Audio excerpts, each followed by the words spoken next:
आप देख सकते हैं कि ये स्टोरेज कबर्ड, यहाँ मैं पैनेट्री और महीने में आया हुआ जो भी घर का सामान होता है उसे यहाँ मैं स्टोर करके रखती हूँ। साथ ही इस कबर्ड में मैं घर के जो डेलिकेट आइटम होते हैं लाइक क्रॉकरी सेट, अच्छे अच्छे ग्लास सेट, वो सारी चीज़ें यहाँ मैं स्टोर करके रखती हूँ। लेकिन अच्छी तरह से ऑर्गेनाइज नहीं होने के कारण ये काफ़ी मेसी हो गया है, क्योंकि इससे मैंने पहले अच्छी तरह से ऑर्गेनाइज करके नहीं रखा था। तो आज की इस वीडियो में मैं आप लोग के साथ स्टोरेज कबर्ड को किस तरह से ऑर्गेनाइज किया जाए, किस तरह से उसे व्यवस्थित किया जाए ताकि सालों साल ये स्टोरेज कबर्ड बिल्कुल मेसी ना हो, ये सारे टिप्स एंड ट्रिक्स आज मैं आप लोग के साथ शेयर कर रही हूँ। तो इस वीडियो को पूरा जरूर देखिएगा। तो चलिए हम वीडियो स्टार्ट करते हैं। तो सबसे पहले सारे सामान को हम बाहर निकाल लेते हैं और मैं आप लोग को बता देती हूँ किस तरह से मैंने अपने सेक्शन को डिवाइड किया है। तो यहाँ आपको 4 सेक्शन दिख रहे होंगे। ऊपर के सेक्शन में मैं books, glass set, T shirt वगैरह रखूंगी, लेकिन उसे मैं बाद में ऑर्गेनाइज करूंगी। अभी फिलहाल मैं ये 3 सेट ऑर्गेनाइज कर रही हूँ। एक सेक्शन में मैं रख रही हूँ non eatable item like Lysol या जो भी हमारे घर के सामान होते हैं जिन्हें हम खा नहीं सकते, लाइक सर्फ, साबुन, शैम्पू, ये सारी चीज़ें मैं एक तरफ स्टोर करूँगी। दूसरी तरफ खाने वाली चीज़ों को, आइटम को स्टोर करूँगी लाइक मैदा, सूजी, चावल, दाल, वो सारी चीज़ें मैं अलग स्टोर करूँगी। नीचे वाले सेक्शन में मैं क्रॉकरी आइटम और जो आइटम हमारे घर में बहुत कम यूज़ होता है वो सारी चीज़ों को ऑर्गेनाइज करूँगी। तो सबसे पहले इसे हम साफ़ कर लेंगे। साफ़ करने के बाद नीचे मैं कागज़ लगा रही हूँ। आप चाहे तो यहाँ न्यूज़पेपर या किसी तरह का लाइनर लगा सकते हैं।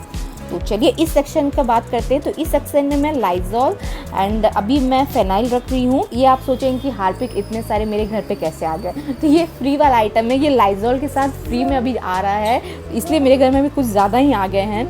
तो अब ये सारी चीज़ें जो नॉन ईटेबल है लाइक साबुन, सरफ, टूथपेस्ट, सैनिटाइज़र, जो चीज़ हम नहीं खा सकते हैं उसे मैं अलग सेक्शन में स्टोर कर रही हूँ। ये देखिए मैं यहाँ पे विम भी लगा रही हूँ और इस तरह से स्पेस दे के लगा रही हूँ ताकि मैं कुछ पीछे का सामान लूँ तो आगे का सामान बिल्कुल भी डिस्टर्ब ना हो। तो कुछ स्पेस ज़रूर रखें। तो घर के जितने भी नॉन ईटेबल आइटम होते हैं वो सारी चीज़ें मैंने यहाँ पर इसे स्टोर कर लिया है। आप देख सकते हैं। अब मैं आप लोग को नज़दीक से दिखाती हूँ। ये देखिए। अब आते हैं दूसरे तरफ। तो ये मैंने मीशो से इस तरह का ऑर्गेनाइजर सेट मंगाया था। इसे लगाने का फ़ायदा ये होता है कि आप नीचे ऊपर अच्छी तरह से सामान को स्टोर कर सकते हैं। तो ये मैं आगे आप लोग को दिखाती हूँ कि मैंने किस तरह से इसे यूज़ किया। तो इसके पीछे मैं कुछ ऐसे सामान रख रही हूँ जो बहुत ही ज़्यादा कम यूज़ होते हैं। हमारे घर में ऐसे सामान ज़रूर होते हैं जो बहुत कम यूज़ होते हैं और उन आइटम को हम फेंक भी नहीं सकते हैं। तो यहाँ मेरे बेकरी के कुछ सामान है जो बहुत ज़्यादा हैं, वो सारे बेकिंग ट्रे और इस तरह के कुछ ट्रे वगैरह ये सारे मैं पीछे स्टोर कर रही हूँ क्योंकि ये कम यूज़ होते हैं। साथ ही मैं इसके पीछे रखी इस तरह का मॉप, जो हम मॉप सेट लाते हैं और एक एक्स्ट्रा मिलता है, और ये मॉप सेट आई थिंक साल भर में मुझे चेंज करना पड़ता है। तो इस सारी चीज़ों को मैं पीछे स्टोर कर रही हूँ। तो यहाँ मेरे पास है कुछ बेकरी के आइटम, इसे मैं एक बेकिंग ट्रे में लगा रही हूँ। ये देखिए सारे कलर्स, स्क्रैपर, जेल कलर सारे मैं एक ही तरफ स्टोर कर रही हूँ ताकि जब भी मैं कुछ बेकिंग करूँ तो इसे निकाला एंड काम हो जाए बिल्कुल परफेक्ट। तो ये सारे कुछ जो फ्री में हमें मिलते हैं, केचप के सॉसेस एंड ऑरिगेनो वगैरह, ये जो हम पार्सल लाते हैं और बच जाते हैं, वो सारी चीज़ें मैं इसी में रख रही हूँ। तो ये हो गया मेरे बेकरी का आइटम एक तरफ। तो अब आते हैं आगे। तो मेरे घर में एक छोटा सा बेबी और उसके कुछ दवाइयाँ होती है, तो इस तरह के मैं एक बॉक्स में उसके सारे दवाइयों को स्टोर कर रही हूँ। अब मैंने एक और ऑर्गेनाइजर बॉक्स लिया है। यहाँ मैं बड़ों के यूज़ आने वाले सामान रखी हूँ लाइक मूव, बाम, ORS, डाइजिन, साइडॉन, ये सारे जो बेसिक हमारे दवाइयाँ घर पे अवेलेबल रहते हैं वो सारी चीज़ों को मैं एक ऑर्गेनाइजर बॉक्स में स्टोर कर रही हूँ। तो ये हमारे बड़ों का सेक्शन अलग हो गया एंड बच्चों का सेक्शन अलग हो गया। मैं आर्ट एंड क्राफ्ट में बहुत दिलचस्पी रखती हूँ, तो इस तरह से मैंने एक आर्ट एंड क्राफ्ट का भी अपना एक अलग सेक्शन बना लिया है। आप देखेंगे कि ये सारी चीज़ें मैं उसी कबर्ड में किस तरह से स्टोर करती हूँ। तो सबसे पहले यहाँ पर ये ऑर्गेनाइज़र लगा लेती हूँ मैं। अब मैं बता रही हूँ कि इसमें सामान किस तरह से आपको रखना है। तो ऊपर के स्पेस में मैं क्रॉकरी सेट रख रही हूँ। इस ऑर्गेनाइज़र को लगाने का फ़ायदा ये है कि आप नीचे के सामान के साथ साथ ऊपर भी इसे अच्छी तरह से स्टोर कर सकते हैं और आपका कैबिनेट बहुत ही सुंदर लगता है और सारी चीज़ें विजिबल भी रहती हैं। तो ऐसा नहीं है कि मैंने जो सजेस्ट आप लोग को ऑर्गेनाइज़र किया आप वही ले लो।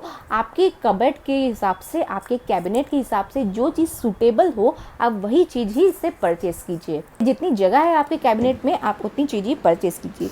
और दूसरे ऑर्गेनाइज़र में मैं रख रही हूँ कुछ अच्छे अच्छे ग्लास एंड अच्छे अच्छे टी शर्ट।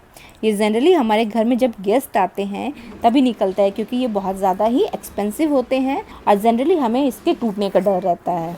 और मैं इसे इस तरह से लगा रही हूँ कि बस कबर्ड खोला एंड ये चीज़ मैं आसानी से ले पाऊँ। और इसके नीचे मैंने जो दवाइयों का सेट बताया था वो लगा रही हूँ। इसमें एक हैंडल है जिसे निकालने में मुझे बहुत ज़्यादा आसानी होगी। तो जो चीज़ आपके कबर्ड के अनुसार फिट आता है या जितना आपका स्पेस है उस तरह का ही आप ऑर्गेनाइज़र खरीदें और कोशिश करें कि ऑर्गेनाइज़र हमेशा स्क्वायर शेप में ले। स्क्वायर शेप के ऑर्गेनाइज़र बहुत ही कम जगह लेते हैं एंड ईजिली कहीं भी एक्सेसिबल हो जाते हैं। और यदि हम यहाँ पर गोल शेप का या ओवल शेप का ऑर्गेनाइज़र लेंगे तो वो स्पेस भी ज़्यादा लेते हैं और देखने में भी सुंदर नहीं लगता है। तो अब चलते हैं, ये सेट तो हमारा हो गया ऑर्गेनाइज। तो चलते हैं अब थर्ड सेक्शन में। यहाँ मैं अपना पैनेट्री ऑर्गेनाइज कर रही हूँ। यहाँ पर मैं जो भी मैदा, चावल, दाल वगैरह आता है ये सारी चीज़ को लगा के रख रही हूँ। इसके लिए भी मैंने एक ऑर्गेनाइज़र बॉक्स लिया है जिसमें मैं गरम मसाला रखूँगी और इस तरह के पैकेट वाले मसाले रख रही हूँ, क्योंकि ये पैकेट वाले मसाले कभी इधर कभी उधर हमारे हो जाते हैं। बस ये बॉक्स निकाला एंड ईजिली एक्सेसिबल हो गया। तो ये देखिए, जैसे मैंने बताया कि जो वही चीज़ यूज़ कीजिए जो आपके स्पेस या आपका जितना भी पैनेट्री है उस हिसाब से वो सेटल हो सके। आपको दिख रहा होगा कि ये 3 पैकेट में हमारे घर में कुछ नहीं होने वाला है, बहुत ज़्यादा पैकेट आ जाते हैं। तो ये मुझे उस हिसाब से छोटा ऑर्गेनाइज़र बॉक्स लग रहा है। तो यहाँ मैं एक बड़ा ऑर्गेनाइज़र बॉक्स ले रही हूँ, ये भी स्क्वायर शेप में है। इसमें मैं सारे पैकेट मसाले, डब्बे वाले मसाले, गरम मसाला, ये सारी चीज़ों को स्टोर कर रही हूँ।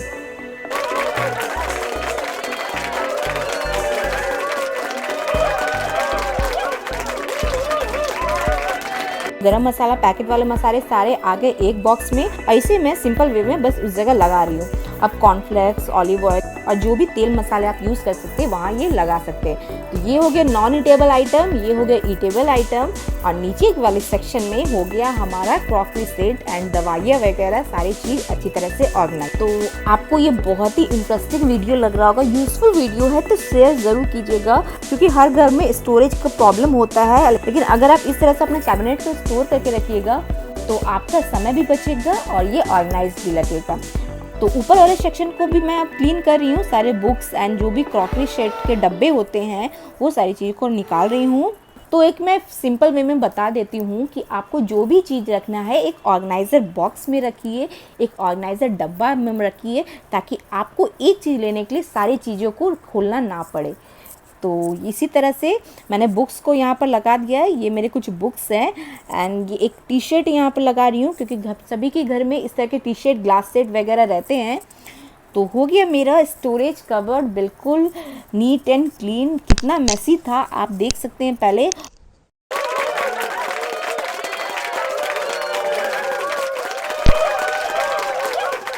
तो आपको मेरी ये वीडियो कैसी लगी मुझे मेरे कमेंट सेक्शन में ज़रूर बताइएगा। चलिए मैं फिर से मिलूंगी न्यू वीडियोस के साथ, तब तक के लिए बाय बाय।